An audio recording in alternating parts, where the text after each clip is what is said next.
মাদারীপুরের শিবচরে পৌষের শেষে ঘন কুয়াশা ও কনকনে শীতের দাপটে অস্থির জনজীবন দুর্ভোগে পড়েছে স্বল্প আয়ের খেটে খাওয়া মানুষ।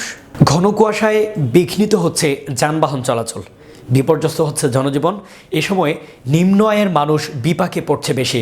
যারা ভাবছেন শীতের তীব্রতা সামনে কমে আসবে, তাদের জন্য কিছুটা দুঃসংবাদও আছে। আরও কয়েকদিন তীব্র শীতের সঙ্গে দেশের বেশিরভাগ এলাকায় রাতে ও ভোরের দিকে কুয়াশার দাপট অব্যাহত থাকবে। আবহাওয়া অধিদপ্তর বলছে, দমকা হাওয়া বা বৃষ্টি না নামলে ঘন কুয়াশা সরবে না। এবার জানুয়ারির মাঝামাঝি সময় দেশের সব এলাকায় শীতের তীব্রতা বেশি। ঠান্ডার তীব্রতা বাড়ার সঙ্গে সঙ্গে স্বাভাবিক জীবনযাপনে দেখা দেয় নানা সমস্যা। খেটে খাওয়া মানুষের পর্যাপ্ত শীতবস্ত্র না থাকায় আক্রান্ত হয় বিভিন্ন ঠান্ডাজনিত রোগ। নদী তীরবর্তী ও ছিন্নমূল মানুষ পড়েন চরম ভোগান্তিতে। শিশু বয়স্কদের রোগ প্রতিরোধ ক্ষমতা কম থাকায় অসুস্থ হয়ে পড়ে খুব সহজেই।